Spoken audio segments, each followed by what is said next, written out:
Aus der Reihe meines Burgenlexikons. Burgenlexikon von A bis Z. Was Sie schon immer über Burgen wissen wollten oder auch nicht. Von und mit Matthias Helzel alias der Burgenmeister. Burgenlexikon. W wie Wappen. Im Zeichen des Schildes. Immer wieder wird mir die Frage gestellt, was hat es eigentlich mit den Wappen auf sich? Seit wann gibt es sie? Hatte früher jeder ein Wappen? Und kann man sich heute eigentlich noch ein eigenes Wappen zulegen? Denkt man an Burgen und Ritter, erscheinen vor dem inneren Auge fast automatisch auch die dazugehörigen Wappen. Doch gehörten Burgen, Ritter und Wappen tatsächlich von Anfang an zusammen? Entgegen einer weit verbreiteten Meinung entstanden Wappen nicht gleichzeitig mit Burgen oder Rittern. Burgen gab es bereits seit dem 10. und 11. Jahrhundert, Ritter ebenfalls. Die ersten erblichen Wappen tauchen jedoch erst im zweiten Viertel des 12. Jahrhunderts auf, also rund 100 bis 150 Jahre später. Schauen wir uns die Welt der Wappen in einer kleinen Wappenkunde im heutigen Burgenlexikon-Video einmal genauer an. Entstehung der Wappen. Vor den Wappen Siegel als Erkennungszeichen. Bevor es Wappen gab, mussten sich Herrscher, Adlige und andere bedeutende Persönlichkeiten auf eine andere Weise kenntlich machen.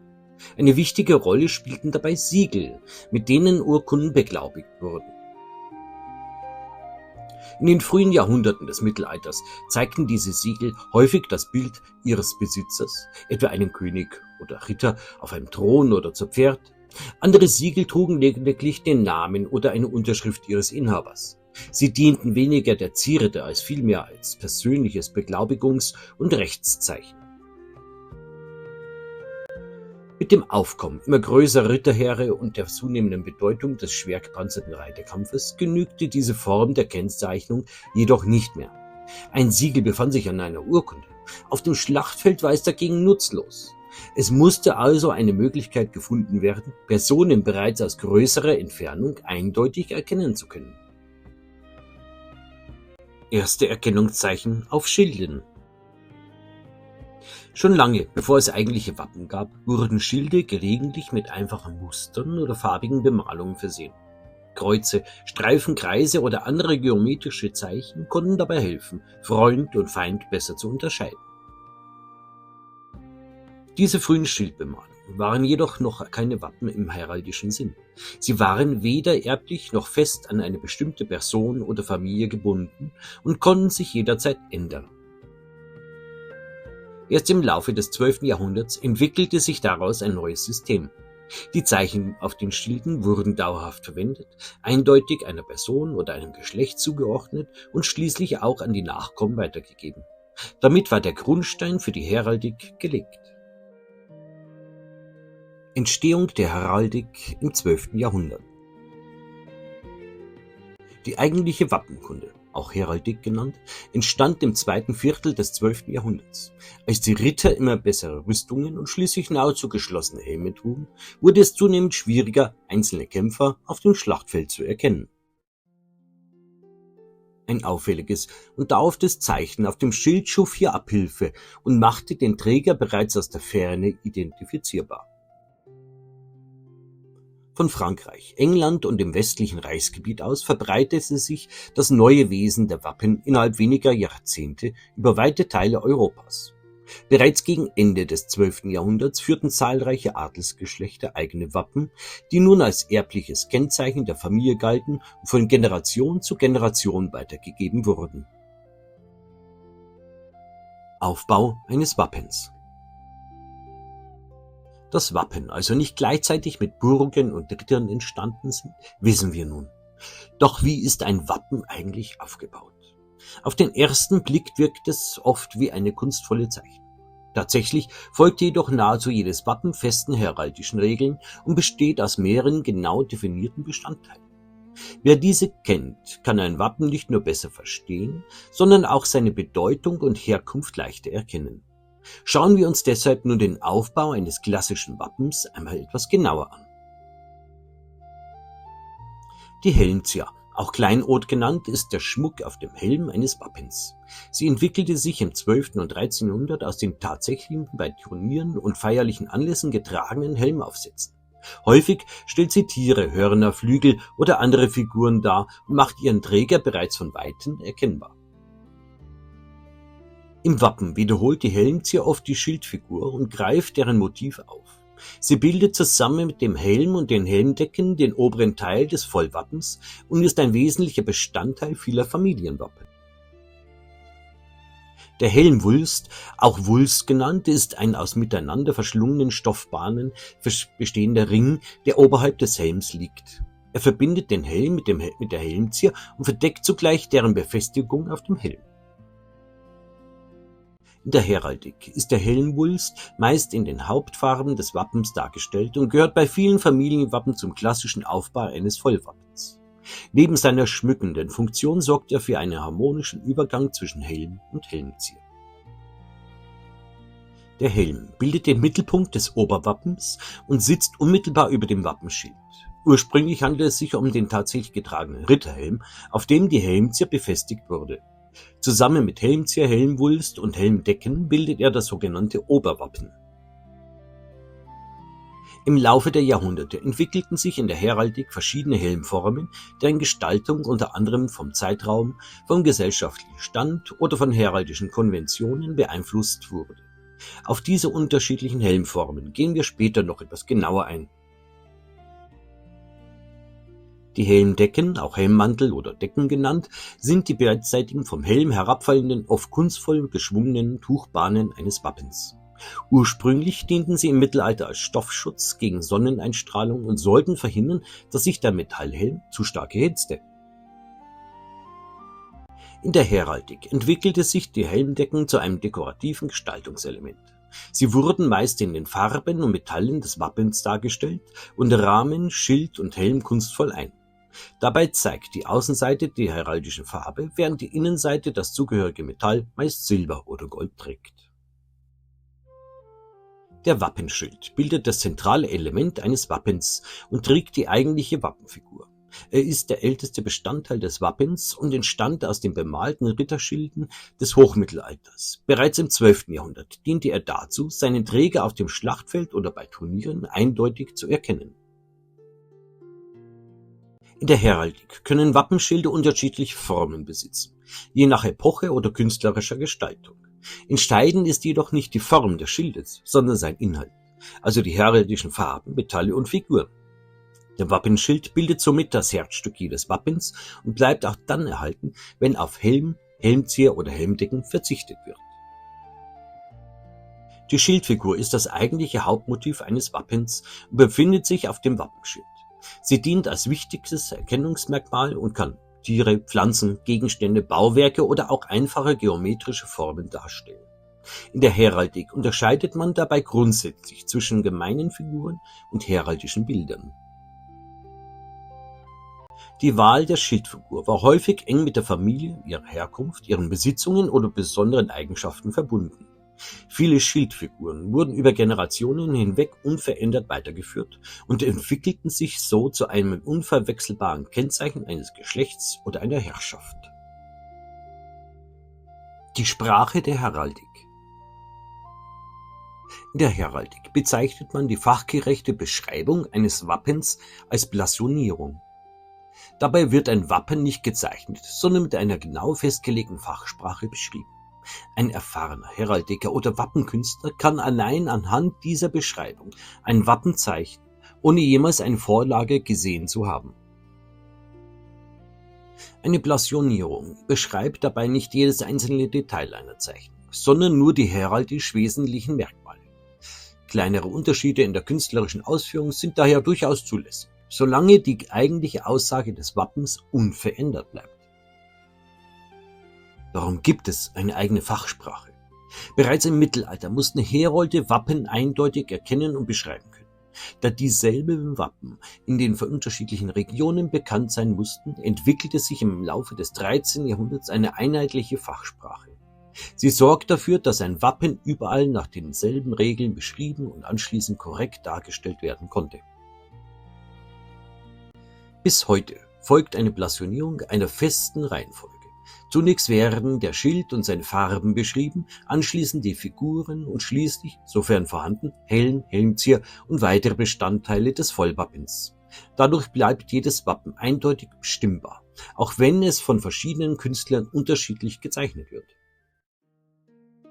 Schauen wir uns nun einmal an, wie eine Blasonierung in der Praxis aussieht. Als Beispiel verwende ich mein eigenes Familienwappen. Dabei handelt es sich um ein sogenanntes sprechendes Wappen. Warum das so ist, dazu kommen wir gleich. Eine Blasonierung beginnt grundsätzlich immer mit dem Schild. Hier in Silber 2 schräg gekreuzte rote Äste, mit roten dreibergigen Schildfuß, ein silberner, goldgekrönter Löwenkopf mit goldener Zunge. Anschließend folgt das sogenannte Oberwappen. Auf dem Helm mit rot-silberner Helmdecke ein rot-silberner bewulsteter wachsender silberner Löwe mit goldener Krone und goldener Zunge, in den Vorderpranken 2 schräg gekreuzte rote Äste haltend. Was sagt das Wappen der Familie Heltzel aus? Vielleicht ist euch bereits aufgefallen, dass sich die beiden roten Äste sowohl im Schild als auch in der Helmzür wiederfinden. Das ist kein Zufall. Mein Familienname lautet Heltzel. Die roten Äste, also das Holz, spielen bewusst auf den Familiennamen an. Der Name Heltzel, früher häufig auch Hölzel geschrieben, geht auf den Wortstamm Holz zurück. Deshalb zeigen Schild und Helmzier 2 gekreuzte rote Äste. Im unteren Teil des Schildes befindet sich ein roter Dreiberg. Er erinnert an die Herkunft der Familie und zugleich an ihre jahrhundertelange Verbindung zum Bergbau. Im Dreiberg erscheint der silberne, goldgekrönte und goldbewehrte böhmische Löwe. Er verweist auf Böhmen und findet sich, nun doppelschwänzig, auch in der Helmzier wieder. Auch die Farben des Wappens werden bewusst gewählt. Rot und Silber erinnern an Böhmen und zugleich an die österreichische Herkunft der Familie. Interessant ist, dass sich erst Jahre nach der Stiftung des Wappens, nach dem Fall des Eisernen Vorhangs, umfangreiche Recherchen zur Familiengeschichte durchführen ließen. Dabei stellte sich heraus, dass die Familie tatsächlich aus der Steiermark stammte, später im Bergbau tätig war, nach Böhmen übersiedelte und dort über mehrere Generationen nachweisbar ist. Viele der damals gewählten Wappensymbole erwiesen sich damit im Nachhinein als erstaunlich passend. Man bezeichnet solche Wappen als sprechende Wappen, weil ihre Darstellung einen Bezug zum Familiennamen herstellt. Farben und Metalle, die Tinkturen. Neben den Wappenfiguren spielen auch die Farben eine entscheidende Rolle. In der Heraldik spricht man dabei nicht einfach von Farben, sondern von Tinkturen. Zu den beiden Metallen gehören Gold und Silber, die meist als gelb bzw. weiß dargestellt werden. Hinzu kommen die klassischen Farben Rot, Blau, Schwarz, Grün und seltener Purpur. Bereits im Mittelalter legte man großen Wert darauf, dass ein Wappen auch aus größerer Entfernung gut erkennbar blieb. Deshalb verwendet man kräftige Farben und klare Kontraste. Noch heute bilden diese 7 Tinkturen die Grundlage der europäischen Heraldik. Eine der wichtigsten Regeln der Heraldik lautet: Farbe darf nicht auf Farbe und Metall nicht auf Metall stehen. Ein roter Löwe auf blauem Grund oder ein silberner Adler auf goldenem Grund wären daher heraldisch unzulässig. Erlaubt und erwünscht sind dagegen starke Kontraste, etwa ein goldener Löwe auf rotem Schild, ein schwarzer Adler auf silbernem Grund. Diese einfache Regel sorgte bereits im Mittelalter dafür, dass Wappen auch auf große Entfernung eben zu erkennen waren. Nicht immer konnten Wappen farbig dargestellt werden. Besonders in Büchern, Urkunden oder Kupferstichen verwendete man deshalb ein System aus Schraffuren, mit denen sich die einzelnen Farben eindeutig kennzeichnen ließen. Jede heraldische Farbe besitzt dabei eine eigene Schraffur. So wird Gold beispielsweise durch Punkte dargestellt, Rot durch senkrechte Linien und Blau durch waagrechte Linien. Dieses System wird bis heute verwendet und ermöglicht es, Wappen auch ohne Farben eindeutig wiederzugeben.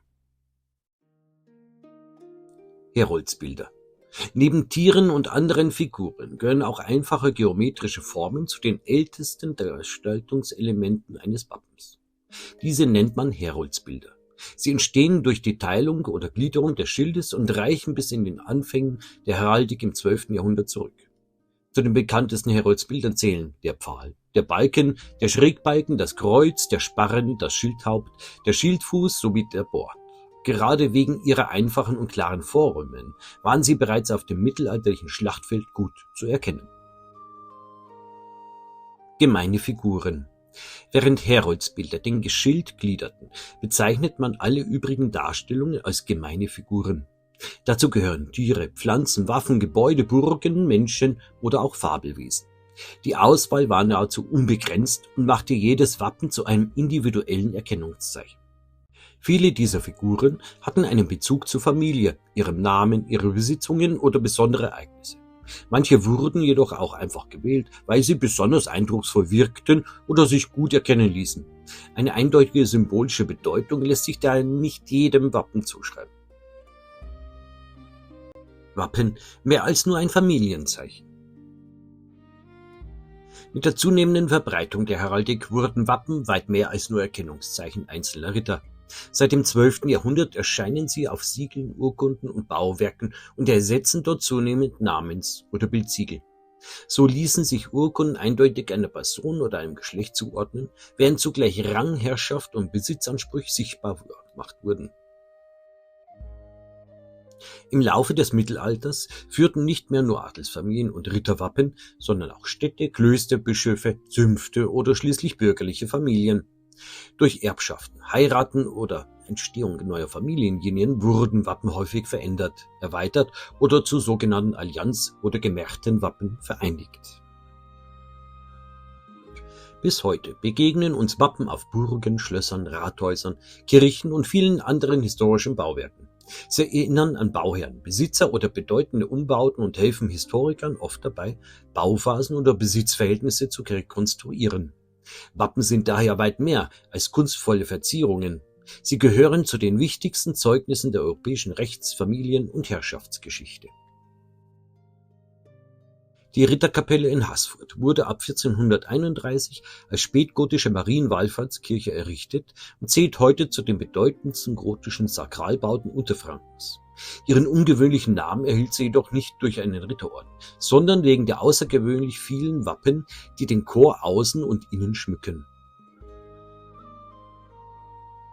Die über 230 Wappenschilde stammen überwiegend von fränkischen und schwäbischen Adelsfamilien sowie von Mitgliedern der Marienbruderschaft, die den Bau der Kapelle finanziell unterstützten oder förderten. Die Wappen dienten als Zeichen der Stifter, ihrer Frömmigkeit und ihrer gesellschaftlichen Ansehens und machten die enge Verbindung zwischen Adel, Kirche und Wallfahrt sichtbar. Dadurch entstand einer der größten mittelalterlichen Wappenfriese Deutschlands. Das Alte Rathaus in München wurde im 14. Jahrhundert errichtet und erhielt ab 1470 unter dem Baumeister Jörg von Halsbach sein spätgotisches Erscheinungsbild. An der Turmfassade befinden sich verschiedene historische Münchner Stadtwappen, die den Stolz und die Identität der Stadt eindrucksvoll zum Ausdruck bringen.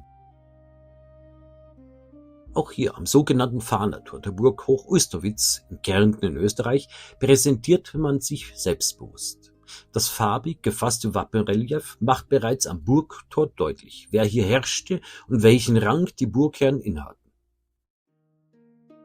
Die wohl häufigsten erhaltenen Wappendarstellungen begegnen uns auf Grabdenkmälern, wie hier auf dem Epitaph des Hermann von Herras in der Thomaskirche zu Leipzig, entstanden um 1500 auf der linken Bildseite. Doch Wappen fanden sich nicht nur an Burgen und Toranlagen. Auch die Innenräume schmückte man häufig mit den eigenen Wappen oder denen der Vorfahren.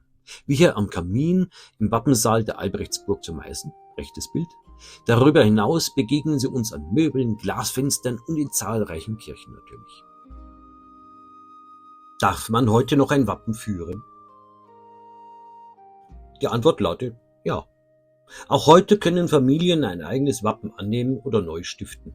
Anders als häufig angenommen, ist das Recht zur Führung eines Wappens heute nicht mehr ausschließlich dem Adel vorbehalten. Vielmehr können grundsätzlich auch bürgerliche Familien ein Familienwappen schaffen, sofern dabei die heraldischen Regeln beachtet und keine Rechte Dritter verletzt werden.